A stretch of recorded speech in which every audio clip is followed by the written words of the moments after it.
Assalomu alaykum hurmatli tomoshabinlar, kanalimizga xush kelibsiz. Agarda siz bizning kanalimizda yangi bo'lsangiz, obuna bo'lib qo'yishni unutmang. Yaqin Sharqdan evakuatsiya qilingan o'zbekistonliklar soni 19 mingdan ortdi. 8-mart soat 7:00 holatiga ko'ra O'zbekistonga jami 19.347 nafar fuqaro qaytarildi. 7-mart kuni Saudiya Arabistonidan 9 ta reys amalga oshirilib, 1680 nafar, Birlashgan Arab Amirliklaridan esa 2 ta reys orqali 394 nafar fuqaro vatanga olib kelindi.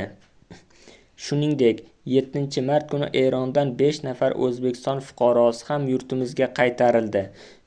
Ma'lum qilinishicha, 7-mart kuni Qatar va Saudiya Arabistonidagi O'zbekiston elchixonalari O'zbekiston Transport vazirligi bilan hamkorlikda Doha shahrida bo'lib turgan O'zbekiston fuqarolarining birinchi guruhini 208 nafar evakuatsiya qildi.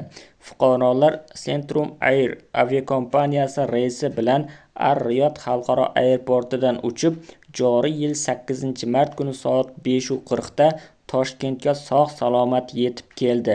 Shu bilan birga Qatardagi diplomatik vakolatxona tomonidan keyingi evakuatsiyani amalga oshirish doirasida fuqarolarning ikkinchi guruhi 126 nafar ham shakllantirildi.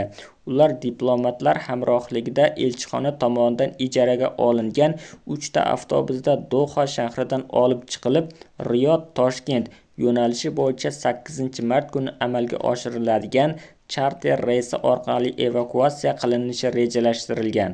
Qayd etilishicha, vatandoshlarni O'zbekistonga qaytarish bo'yicha chora-tadbirlar tizimli va bosqichma-bosqich tarzda amalga oshirilmoqda. Videomiz yoqqan bo'lsa, like bosing, kanalimizga obuna bo'ling. Manba: darakchi.uz sayti.